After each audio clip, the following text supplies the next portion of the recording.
영화로도 나왔지만 임진왜란 당시 이순신 장군이 불과 13척의 배로 일본의 함대였던 133척의 배를 물리친 그러한 해전이 있었습니다. 그때 이순신 장군이 했던 유명한 말이 있죠. 한자로 말하면 필사즉생, 필생즉사라고 하는 말입니다. 반드시 죽고자 하면 살고 반드시 살고자 하면 죽는다, 이런 뜻이지요. 근데 이 말과 거의 비슷한 말씀을 예수님께서 성경에 하셨습니다. 그 말씀이 오늘 본문에 나와 있죠. 마가복음 8장 35절에 이렇게 나와 있습니다. 같이 볼까요? 마가복음 8장 35절입니다.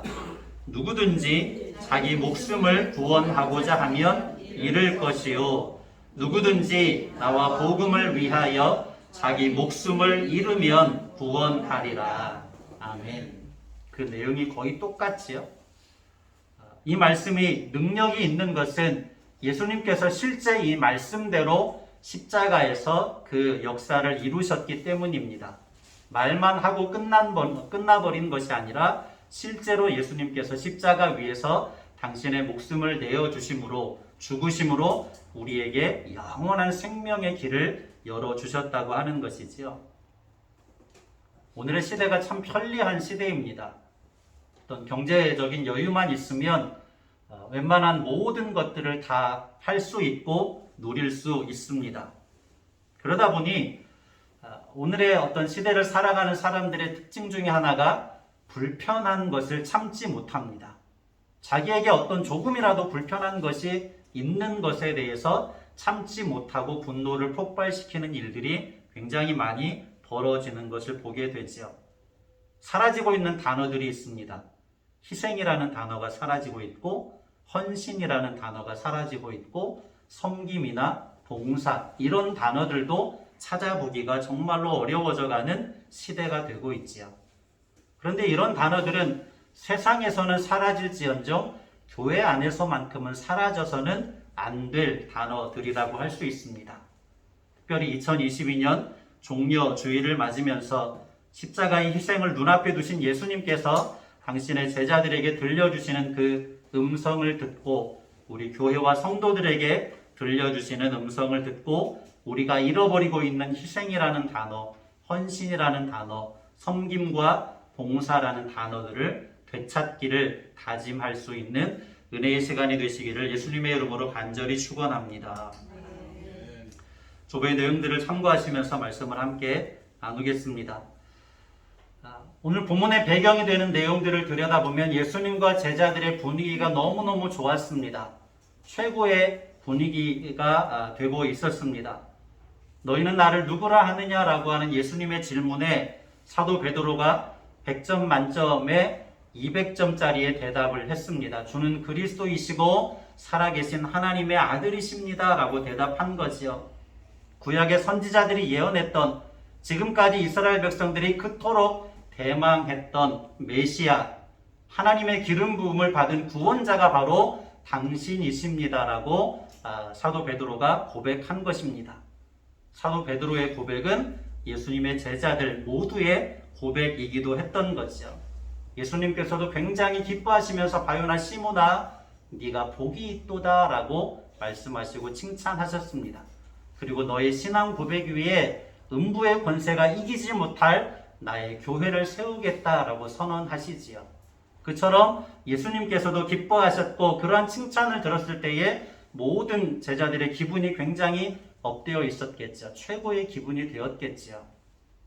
그런데 그 이후에 예수님께서 던지시는 한마디의 말씀, 그 가르치심을 들었을 때에 최고조에 이르렀던 분위기가 차갑게 식어버리고 맙니다. 그 말씀이 몇 절입니까? 31절입니다. 31절을 같이 볼까요? 인자가 많은 고난을 받고 장로들과 대제사장들과 서기관들에게 버림받아 죽임을 당하고 사흘 만에 살아나야 할 것을 비로소 그들에게 가르치시되. 한 번 더 읽어볼까요? 인자가 많은 고난을 받고 장로들과 대제사장들과 서기관들에게 버림받아 죽임을 당하고 사흘 만에 살아나야 할 것을 비로소 그들에게 가르치시되. 그리고 32절 서두에 보면 드러내놓고 이 말씀을 하시니라고 했습니다. 드러내놓고 이와 같은 가르치심을, 이제 십자가 위에서 대속의 죽음을 죽어야 할 것을 제자들에게 숨김없이 가르치기 시작했다는 뜻입니다. 사도 베드로의 신앙 고백을 들으면서 예수님께서 조금은 그렇게 느끼셨을 것 같습니다. 베드로를 비롯한 제자들이 예수님께서 어떤 의미를 가지고 세상에 오셨고 앞으로 하나님께서 이루어 가시는 구원의 역사를 이루시기 위해서 어떤 일을 행하실 것인지에 대한 나름의 통찰을 하고 있겠구나라고 생각했겠지요. 이사야 선지자의 고난받는 메시아의 의미를 분명히 그들도 알고 있었기 때문에 주는 그리스도시요 살아계신 하나님의 아들이십니다라고 하는 베드로의 신앙 고백이 제자들이 이제는 예수님께서 오신 의미들을 깊이 통찰하고 깨닫고 있구나라고 하는 생각을 하고 있었을 것입니다. 그래서 감추지 않고 이제 어떠한 길을 내가 가게 될 것이다. 새 어떤 지도자들의 이름이 나오고 있죠. 장로들과 대제사장들과 서기관들이 나옵니다. 이 사람들은 그 당시 이스라엘 나라의 최고 지도자들 사내들인 공회의 회원들이었습니다. 이들에 의해서 예수님께서 고난받고 죽게 될 것이다 라고 하는 이야기를 들었을 때에 충격에 빠지게 된 것이지요. 분명히 예수님께서는 베드로의 신앙 고백을 통하여서 제자들이 고난받는 메시아의 의미를 조금이나마 깨닫고 있었으리라고 생각을 했겠지만 아직까지도 제자들은 전혀 그런 준비가 되어 있지 않았던 것 같습니다. 예수님께서 말씀을 마치시자마자 베드로가 항변합니다. 이 장면을 자세히 들여다보면 굉장히 영상이 어떠했을 것이다 라고 하는 실감나게 영상이 그려집니다. 베드로의 성격을 잘 알고 있기 때문에 베드로가 이렇게 했겠구나. 어떻게 했을까요? 마태복음 16장 22절에 찾아가 보면 좀 더 자세하게 당시의 상황을 묘사합니다. 똑같은 사건을 기록하고 있는 마태복음 16장 22절입니다. 베드로의 리액션이 어떠했겠다, 어떻게 흥분해서 어떻게 말을 하고 있겠다 하는 것을 마태복음 16장 22절을 찾아가 보면 더 자세하게 그려볼 수 있습니다. 시작. 베드로가 예수를 붙들고 항변하여 이르되 주여 그리마옵소서, 이 일이 결코 주께 미치지 아니하리이다. 아멘. 베드로의 입장에서는 아주 당연한 항변을 하고 있는 것이지요. 원문 성경에 보면 이렇게 번역했어요. 베드로가 예수님을 붙잡고 나무라기 시작했다라고까지 번역을 합니다. 뉘앙스가 이런 거겠죠. 베드로가 예수님을 붙잡고 한쪽으로 약간 데리고 가는 거죠. 제자들이 함께 모여 있는데 예수님을 붙잡아서 이쪽으로 데리고 가서 속닥속닥 하는 겁니다. 그 내용이 이런 거겠죠. 예수님 제발 그러지 마십시오. 지금 분위기 정말로 좋은데 왜 그런 말씀을 하십니까? 분위기 가라앉는 말씀을 하십니까? 절대 예수님이 말씀하신 그런 일은 일어나지 않을 것입니다. 우리가 예수님을 그렇게 되도록 내버려 두지 않을 것입니다. 그러니 염려하지 마십시오. 제발 분위기 가라앉게 그런 말씀을 하지 마십시오. 라고 예수님을 붙잡으면서 항변한 것이지요. 분명 예수님을 향한 충성심과 애정에서 한 말이지만 그 충성심이 어찌 보면 약간의 넘지 말아야 할 선을 넘고 있는 것을 보게 되어지죠. 왜 좋은 분위기를 망치느냐고 선생이신, 스승이신 예수님을 향하여서 제자가 나무라고 있는 그러한 모습이라고 할 수 있습니다. 그런데 이 순간 예수님께서 다시 한번 제자들을 향하여서, 제자들을 뒤돌아보면서 베드로를 향하여서 던진 그 말씀이 너무나도 충격적인 말씀입니다. 분명히 베드로 사도는 멘붕에 빠지고 말았을 것이지요. 그 시간, 그 자리가 더 차갑게 식어버리게 될 수밖에 없는 말씀입니다. 그 말씀이 33절이죠. 볼까요? 예수께서 돌이키사 제자들을 보시며 베드로를 꾸짖어 이르시되 사탄아 내 뒤로 물러가라. 네가 하나님의 일을 생각하지 아니하고 도리어 사람의 일을 생각하는도다. 다시 한번요. 예수께서 돌이키사 제자들을 보시며 베드로를 꾸짖어 이르시되 사탄아 내 뒤로 물러가라. 네가 하나님의 일을 생각하지 아니하고 도리어 사람의 일을 생각하는도다 하시고. 아멘. 제자들을 보시면서 베드로를 꾸짖었다라고 하는 것은 베드로의 그 항변이 베드로 한 사람만의 항변이 아니라, 베드로 한 사람만의 의견이 아니라 제자들 전체가 공통으로 가지고 있는 의견이었고 항변이었다는 것을 알 수 있습니다. 그리고 베드로 사도를 향하여서 사탄아 내 뒤로 물러가라. 베드로가 충격에 빠질 수밖에 없는, 그 자리가 차갑게 식어버릴 수밖에 없는 그러한 냉정한 말씀을 예수님께서 하고 있습니다. 왜 그렇게 냉정하리만큼, 냉혹하리만큼 차갑게 사탄이라고 하는 지칭까지 하면서 베드로를 향하여서 꾸짖고 책망하고 있을까요? 베드로의 항변은 예수님에게도 아주 강력한 유혹이었기 때문입니다. 마태복음 4장을 찾아가 볼까요? 마태복음 4장 10절에 보면 똑같은 장면이 베드로 사도에게가 아니라 사탄을 향하여서 예수님께서 던지고 계시는 말씀이 나와 있습니다. 마태복음 4장 10절입니다.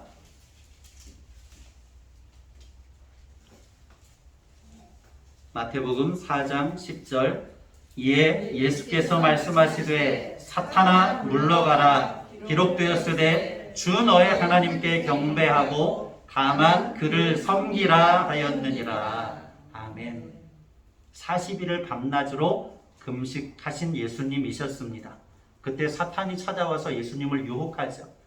아주 세 가지 강력한 유혹을 하는데, 첫 번째 유혹의 내용은 빵을 가지고, 먹는 것을 가지고 예수님을 유혹합니다. 40일 동안 금식하셨기 때문에 빵에 대한 유혹은 굉장히 강력한 것이었습니다. 두 번째 유혹은 명예에 대한 것이었습니다.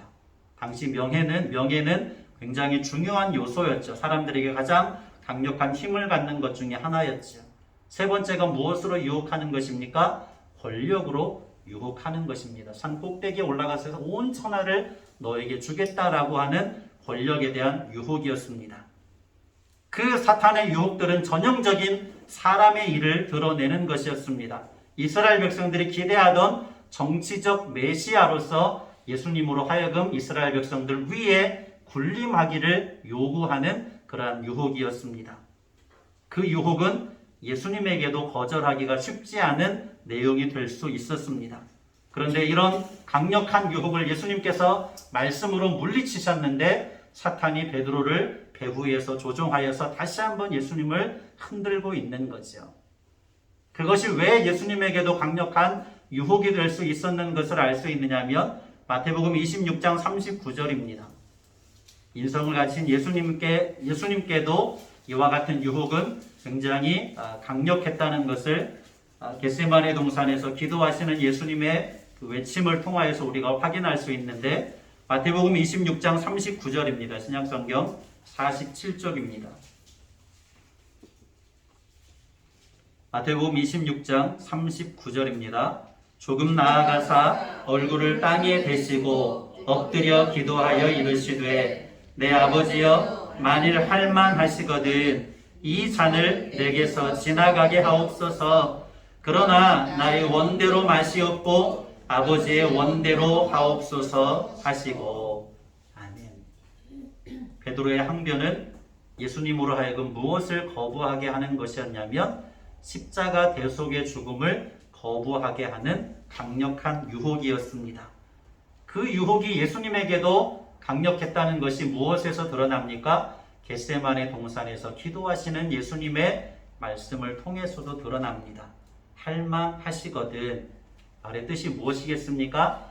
만약에 내가 죽지 않고도 인생들을 구원할 어떤 다른 방법이 있다면 그렇게 할 수 있게 해주십시오. 이 잔을 마시지 않고도, 십자가의 대속의 죽음을 죽지 않고도 인생들을 구원할 어떤 다른 방법이 있다면 그렇게 해주십시오. 내가 당신에게 버림받지 않도록. 예수님에게 가장 큰 고통은 무엇이었을까요? 육체의 고통도 고통이었겠지요. 백성들에게 조롱을 당하는 것도 수치스럽고 고통스러운 일이었을 것입니다. 그런데 가장 큰 고통은 성삼위일체 하나님께서 십자가 대속의 죽음을 죽는 그 순간 부활의 순간 전까지 분리되는, 하나님 아버지께 버려지게 되는 성삼위일체 하나님께서 세 분이시지만 한 분이라고 하는 본질을 가지셨던 분께서 그 순간만큼은 분리되어야 하는, 단절되어야 하는 그 시간을 가져야 하는 것이지요. 버림받는 시간을 갖는 거죠. 그것이 가장 큰 아픔이었고 고통이었을 것입니다. 그래서 할 수만 있다면 이 산을 내게서 지나가게 해주십시오라고 하나님께 기도하고 있는 거죠. 그것은 예수님에게도 강력한 유혹이었습니다. 그 유혹을 사도 베드로의 항변이 부추기고 있는 거죠. 그것을 물리치기 위하여서 사탄과 똑같은 유혹을 자신에게 하고 있는 베드로를 향하여서 예수님께서 아주 냉정하게, 냉혹하게 사탄아 내 뒤로 물러가라라고 말씀하시고 계시는 것입니다. 고난을 피하지 않고 인생들을 구원할 길이 없는 거죠. 하나님께서 정하신 길은 고난의 길을 걸어서 십자가의 대속의 죽음을 죽는 그것이 하나님께서 정하신 인생들을 구원하는 길이었기 때문입니다. 베드로의 항변은 고난의 길을 피하고자 하는, 희생과 헌신의 자리를 피하고자 하는 변명이었습니다. 자신들 역시도 좁은 길을 가기를 거부하고 넓은 길을 가고자 하는 그러한 마음의 한편의 표현이었습니다. 예수님이 고난당하는 것을 원하지 않았다라고 하는 것은 자신들도 고난당하는 것을 원하지 않았다는 똑같은 말이기도 합니다. 그 모든 것에 대하여서 예수님께서 냉정하게 지적하시고 책망하시는 것을 보게 됩니다. 오늘날의 우리는 어떨까요? 과연 예수님과 똑같은 항변을 하고 있지 않을까요? 예수님께서 우리가 좁은 길을 걸어가야 된다라고 말씀하시는 그 순간에 좁은 길에 대하여서 외면하고 넓은 길만을 고집하고 있는 것이 오늘날의 교회와 성도의 모습 아닐까요? 희생하고 섬기고 헌신하라고 분명히 말씀하시는데 아닙니다, 주님. 제발 분위기 좋은데 세상 너무 편리해졌는데 그렇게 힘들게 살지 말고 좀 편하게 하시지요. 그렇게 말하고 있는 우리의 모습 아닐까요? 하나님의 일이 아닌 사람의 일만을 생각하고 있는 오늘날의 교회와 성도의 모습이고 우리의 자화상이 베드로의 항변을 통하여서 적나라하게 드러나고 있습니다. 우리에게 말씀하시는 사탄아 나의 뒤로 물러가라 라고 말씀하시는 주님의 음성을 듣고 깨달을 수 있는 귀한 교훈을 배울 수 있는 저와 여러분이 될 수 있으시기를 예수님의 이름으로 간절히 축원합니다. 두 번째 단락에 가보지요. 34절의 말씀을 같이 읽어보겠습니다. 교회와 성도는 예수님을 따르기로 결단한 사람들이라고 할 수 있는데 예수님께서 교회와 성도들을 향하여서 무리와 제자들을 향하여서 이렇게 말씀하셨습니다. 34절 무리와 제자들을 불러 이르시되 누구든지 나를 따라오려거든 자기를 부인하고 자기 십자가를 지고 나를 따를 것이니라. 아멘. 무리와 제자들은 십자가를 진다는 말의 의미가 무엇인지를 너무나 잘 알고 있었습니다. 알렉산더의 후예였던 안티오쿠스 에피파네스 4세가 이스라엘을 다스릴 때 그 아주 냉혹한 정책을 펼쳐 나아갑니다. 그래서 당시에 적그리스도라고 하는 칭호를 들을 만큼 이스라엘 백성들을 아주 몰아붙이기 시작하죠. 그래서 이스라엘 백성들의 기독교 신앙, 여호와 신앙을 완전히 말살시키고 헬라화시키려고 하는 정책들을 펼치기 시작하죠. 성전 뜰에다 무엇을 만들었을까요? 제우스 신상을 세웠습니다. 돼지고기를 먹지 않는 이스라엘 백성들에게 강제로 돼지고기를 먹이기도 했습니다. 그리고 그것을 거부하는 유대인들에게 어떤 형벌에 처했느냐면 십자가 형벌에 처했습니다. 그것을 역사의 현장 속에서 이스라엘 백성들은 고스란히 목격해 왔던 것이죠. 십자가의 길을 가는 과정이 얼마나 수치스럽고 모욕스러운 과정이고 그 고난의 과정이 물리적인 압력이 얼마나 극심한 고통을 몰아붙이는지를 그들은 알고 있었습니다. 자기 십자가를 지고 나를 따르라 라고 말씀하시는 예수님의 그 음성이 제자들에게 어떤 요구를 하는 것인지를 충분히 그들은 알아들었다라고 하는 거죠. 그것이 어떤 의미로 자신들에게 말씀하시는지를 충분히 알고 있었다는 것입니다. 넓은 길을 걷고자 하는, 좁은 길을 걷고자 하는 마음이 1도 없었던, 조금 더 편리한 길을 가고자 했던 제자들의 그 마음을 냉엄하게 꾸짖고 계시는 예수님의 뜻이 그 안에 담겨 있었습니다. 넓은 길을 추구하고 있었던 제자들의 모습을 단적으로 드러내주는 사건이 하나 있지요. 그 사건이 무엇입니까? 마태복음에도 나와 있고 마가복음 10장에 가도 나와 있는데, 세베대의 두 아들이었던 야고보와 요한이 어느 날 예수님을 찾아와서 이렇게 요구합니다. 만약에 예수님께서 당신이 원하시는 어떤 영광을 받는 자리에 이르게 되면, 그때가 되면 나는 당신의 오른편에, 또 나는 당신의 왼편에 앉게 해주십시오라고 요구하죠. 마태복음에는 세베대의 어머니였던 야고보와 요한의 어머니였던 그 사람이 예수님을 찾아와서 요구하는 것으로 말씀하지만, 마가복음 10장에서는 야고보와 요한이 직접 예수님에게 요구하는 것으로 그리고 있습니다. 우리 두 사람 중에 하나는 주님의 우편에, 하나는 주님의 좌편에 앉게 해 주십시오라고 요구하고 있는 거죠. 지극히 사람의 생각으로 판단하고 있는 것을 보게 되어집니다. 41절의 말씀에 보면 두 제자가 하나는 우편에 하나는 좌편에 앉게 해달라고 하는 이야기를 나머지 10명의 제자들이 듣고 나서 화를 냈다라고 표현하고 있습니다. 그런데 그때 예수님께서 모든 제자들에게 들려주시는 교훈이 마가복음 10장 43절로 45절입니다. 아직까지도 제자들은 예수님이 걸어가야 될 십자가의 길에 대한 의미들을 깨닫지 못하고 있었습니다. 자신들이 앞으로 예수님을 따라가야 될 그 길의 의미가 무엇인지를 깨닫지 못하고 있었습니다. 그들을 향하여서 예수님께서 다시 한번 분명하게 가르치시는 장면이지요. 마가복음 10장 43절에서 45절입니다. 너희 중에는 그렇지 않을지니 너희 중에 누구든지 크고자 하는 자는 너희를 섬기는 자가 되고, 너희 중에 누구든지 으뜸이 되고자 하는 자는 모든 사람의 종이 되어야 하리라.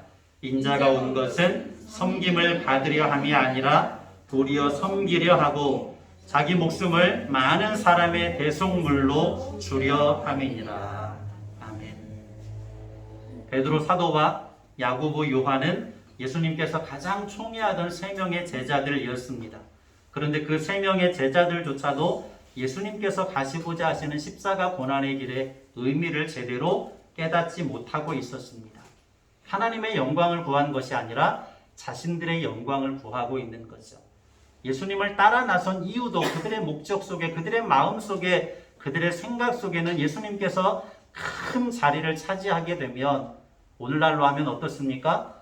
어떤 대통령의 권세를 가지게 되면 나는 국무총리가 되고 나는 경제부총리가 되고 이런 높은 자리에 앉게 될 것이라고 하는 꿈과 상상을 그리면서 예수님을 따라다니고 있었다는 거죠. 그것이 제자들의 실상이었습니다. 사람의 생각으로 가득 차 있었던 거죠. 그들을 향하여서 예수님께서 가르치신 것은 무엇입니까? 너희들이 으뜸이 되고자 한다면 종이 되어야 한다. 섬김을 받고자 한다면 너희가 먼저 섬기는 자가 되어야 한다. 내가 온 것은 정치적인 메시아로서 군림하려고 온 것이 아니라, 왕의 권세를 누리려고 온 것이 아니라 많은 사람의 대속물로 십자가의 죽기 위해서 내가 온 것이다 라고 하는 것을 가르치시는 거죠. 넓은 길이 아닌 좁은 길을 가고자 오신 것이지요. 영광의 길이 아닌 고난과 고통의 길을, 희생과 헌신의 길을 가기 위해서 오신 것이지요. 35절의 말씀, 본문 35절입니다. 마가복음 8장 35절. 이러한 가르침들을 중요하게 제자들에게 가르치고 있는 이유들을 이제 35절부터 드러내기 시작하지요.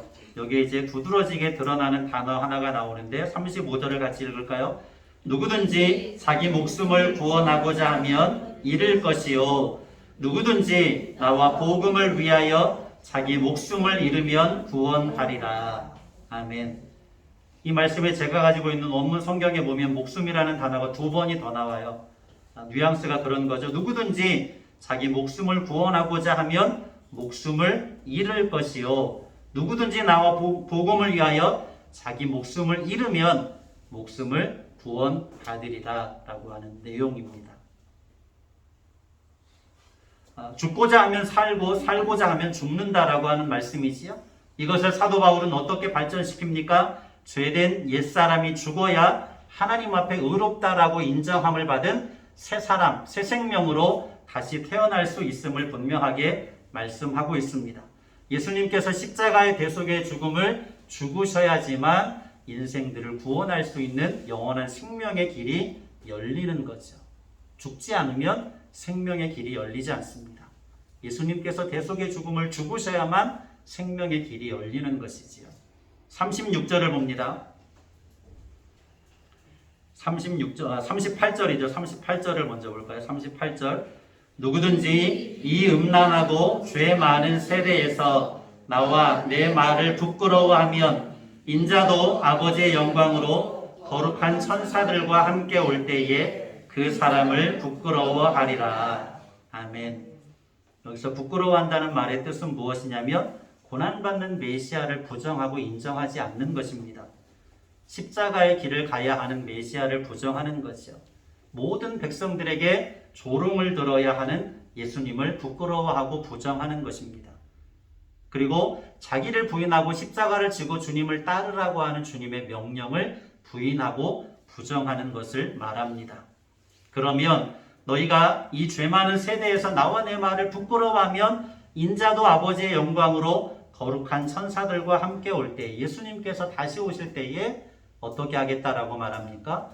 나도 너희를 모른다라고 부정하겠다라고 말씀하시는 것과 동일한 뜻을 담고 있습니다.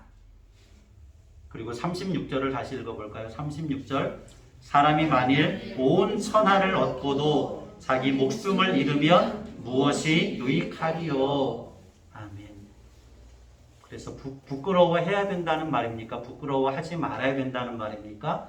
부끄러워하지 말아야 된다는 거죠. 예수님은 반드시 십자가의 대속의 길을 걸으셔야 한다는 뜻입니다. 예수님을 따라오려거든 목숨을 구원받고자 한다면 자기 십자가를 지고 주님을 따라가야 할 것을 분명하게 말씀합니다. 35절과 37절 어간에 목숨이라는 단어가 4번 나오죠. 그래서 가장 중요한 것은 목숨이 구원을 받는 것, 영원한 생명을 얻는 것, 그것보다 더 중요한 것이 없다는 것을 이야기합니다. 생명을 구원하기 위하여서는 반드시 고난의 길을 거쳐야 하는 것이고 십자가 대속의 죽음을 죽어야 하는 것이고 너희들도 나를 따라와서 자기를 부인하고 자기 십자가를 지고 나를 따라와서 구원의 길을 열어야 한다는 것을 가르치고 있습니다. 목숨을 잃어버리면 아무런 소용이 없다는 것이지요. 목숨을 구원받지 못하면 세상의 모든 것을 다 가졌어도 온 천하를 다 얻었다고 할지라도 세상의 온갖 부귀 영화를 다 누렸다고 할지라도 생명을 잃어버리면 아무런 소용이 없는 거죠. 부자가 곳간에 몇 해 동안 먹을 수 있는 양식들을 다 가득 채워놨다고 해도 그날 밤에 하나님께서 그의 생명을 거두어가 버리면 그 창고 안의 곡식은 아무런 소용이 없다는 거죠. 솔로몬이 무엇이라고 이야기합니까? 세상의 모든 것을 다 누려봤지만 하나님이 없는 세상의 모든 부귀 영화는 헛되고 헛되다는 고백을 합니다. 요즘 유행하는 말 중에 하나가 벼락거지라는 말이 있더라고요. 요즘 집을 샀는데 그 집이 뭐 2억, 3억, 뭐 많게는 5억 뭐 이렇게 오르잖아요. 그런데 실제 수중에는 돈이 없어서 자산만 많지 뭐 쓸 것은 없다라고 하는 표현으로 벼락거지라고 이야기하는데 아무리 자산이 많이 있어도 당장에 먹을 양식이 없다면 그 많은 자산이 무슨 소용이 있겠습니까? 아무리 은행 금고에 내가 몇십억, 몇백억을 쟁여놓고 있어도 내 건강을 해쳐서 오늘 내일 하고 있다고 하면 그 은행 금고에 있는 몇백억이 무슨 소용이 있겠습니까? 생명이 가장 중요하다는 거죠. 영원한 생명을 얻는 것이 가장 중요하다는 것입니다. 분명히 예수님께서는 무리와 제자들에게 나를 따를 것이니라 라고 명령합니다. 너희들의 목숨을 구원받고자 한다면 그리고 그 인생들을 위한 구원의 길을 열고자 한다면 너희가 나의 참 제자가 되고자 한다면 나를 따를 것이니라. 예수님의 십자가를 똑같이 지라고 말하는 것이 아니죠. 자기에게 주어진 십자가를 지라고 하는 것입니다. 예수님께서 저와 여러분에게 맡겨주신 십자가가 있는데 그 십자가를 지라고 하는 것이지요. 우리는 순간순간마다, 매 순간마다, 저도 목회 연수가 좀 지나면서 어느 순간마다 제게 주어진 십자가를 자꾸만 부정하고 회피하고 외면하려고 할 때가 많습니다.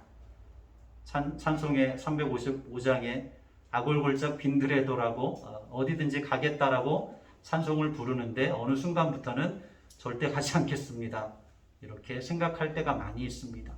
어느 순간부터 교회와 성도임에도 불구하고 희생이라는 단어나 섬김이라는 단어나 헌신이라는 단어가 우리의 생각 속에 사라져 가고 있습니다. 좁은 길을 걸어가야 되는데 넓은 길만을 추구하고 있습니다. 하나님의 영광을 구해야 하는데 사람의 영광만을 구하고 있는 거죠.